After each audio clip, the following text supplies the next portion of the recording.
Mother's का एक बहुत फ्रीक्वेंट क्वेश्चन होता है, मैम मैं अपने बेबी को विटामिन D3 के ड्रॉप्स रोज़ नहीं दे पा रही हूँ। मैम कई बार ये मिस हो जाते हैं। मैम क्या इससे कोई नुकसान है? मैम क्या इससे मेरे बच्चे को कोई प्रॉब्लम हो सकती है आगे जाके? तो मदर्स, आज हम इसी टॉपिक के बारे में डिटेल्स में जानेंगे। मेरा नाम है डॉक्टर रश्मि, मैं एक पीडियाट्रिशियन और न्यूरोनटोलॉजिस्ट हूँ और आज हम डिस्कस करेंगे विटामिन D3 ड्रॉप्स की इम्पोर्टेंस के बारे में। विटामिन डी ये एक बहुत इम्पॉर्टेंट विटामिन है हमारे बच्चों की बोन की ग्रोथ के लिए।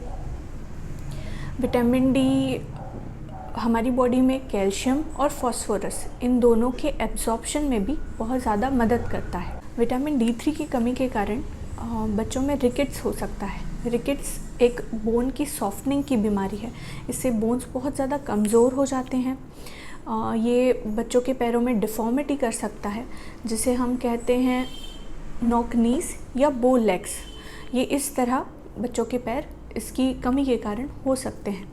कुछ रीसेंट स्टडीज़ में ये देखा गया है कि विटामिन डी एक बहुत बड़ा पार्ट प्ले करता है हमारे बच्चे की इम्यूनिटी के लिए। अब हम जानते हैं विटामिन डी की डेफिशिएंसी के कारण क्या क्या हैं। सबसे पहला कारण है जो हमारी आजकल की लाइफस्टाइल है। जो हमारी आजकल की लाइफस्टाइल थोड़ी सीडेंट्री लाइफस्टाइल हो गई है। सीडेंट्री इन द सेंस क्या होता है, ज़्यादातर अब बच्चे घर के अंदर रहते हैं, मोबाइल देखते रहते हैं, टीवी देखते रहते हैं। जो आउटडोर प्लेइंग है, जो सन एक्सपोजर है, वो बहुत कम हो गया है। इसके कारण हमारी बॉडी में विटामिन डी बराबर बन नहीं पाता और विटामिन डी की डेफिशिएंसी हो जाती है।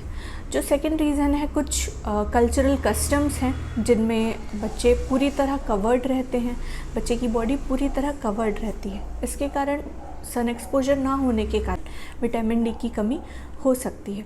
जो थर्ड रीज़न है वो है प्रीटर्म डिलीवरी। जो प्रीटर्म बेबीज़ होते हैं वो अगर ब्रेस्ट मिल्क पी रहे हैं, ब्रेस्ट फीडिंग पे है, उनमें विटामिन डी की डेफिशिएंसी बहुत ज़्यादा हो सकती है।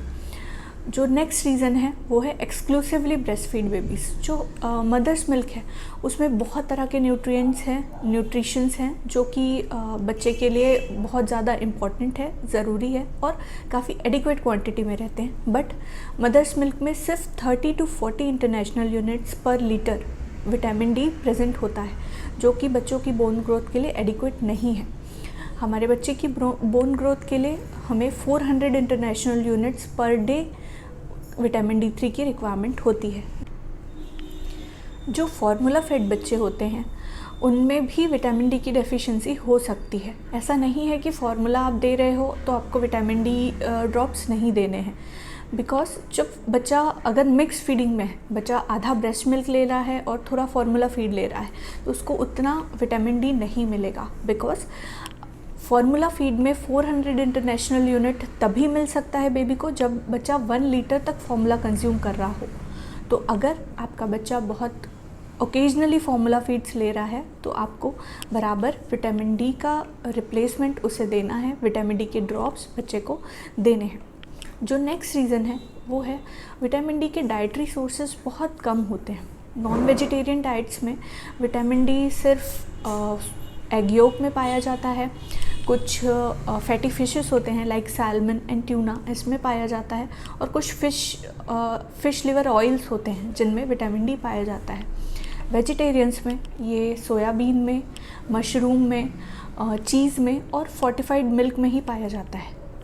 तो बिकॉज इतने कम सोर्सेज हैं हमारे डाइट में विटामिन डी के, इट इज़ वेरी एसेंशियल कि हम अपने बेबीज़ को शुरुआत से ही विटामिन डी का रिप्लेसमेंट दें। टिल 1 ईयर हम बच्चे को 400 international unit per day as per recommendation of American academy of paediatrics and Indian academy of paediatrics, ये रिकमेंडेशन है till 1 year from birth. Vegetarian diet है, 1 to 2 ईयर्स के बच्चे हैं तो उन्हें 600 international unit per day vitamin D देना चाहिए। अब हम जानेंगे कि सनलाइट किस तरह हेल्प करता है विटामिन डी के फॉर्मेशन के लिए। क्या होता है, जो हमारी स्किन है उसमें जब सन के रेज़ पड़ते हैं, स्पेशली जो UVB रेज़ रहती हैं सनलाइट की, वो स्किन के अपर लेयर से विटामिन डी का सिंथेसिस के लिए हेल्प करती हैं। तो जब ये रेस पड़ती हैं तो कुछ कंपाउंड्स हैं, कुछ रिएक्शंस होते हैं जिसके कारण हमारी बॉडी में एक्टिव विटामिन डी बनता है, जो कि फिर बाद में ब्लड से कैल्शियम और फास्फोरस के एब्जॉर्प्शन में मदद करता है और बोन ग्रोथ के लिए हेल्प करता है। तो कितने देर तक हमें सनलाइट एक्सपोजर लेना चाहिए और किस समय की सनलाइट है, किस टाइम की सनलाइट है जो कि हेल्पफुल होगी विटामिन D3 के सिंथेसिस के लिए। तो ये कहा जाता है कि 10 AM to 3 PM, सुबह 10 बजे से दोपहर 3 बजे तक की जो सनलाइट है वो उतनी ज़्यादा हार्मफुल नहीं होती है। वो कितना टाइम हमको सनलाइट में रहना है, कितना टाइम हमें बेबीज़ को सनलाइट में रखना है, तो 15 to 30 minutes is more than adequate. 15 to 30 minutes आप बेबी को सनलाइट में रखिए, ये बहुत एडिक्वेट होगा विटामिन डी के सिंथेसिस के लिए और विटामिन डी के स्टोर्स को बढ़ाने के लिए। Thank you very much. I hope आपको विटामिन D3 के बारे में सारी जानकारी इस वीडियो से मिली होगी।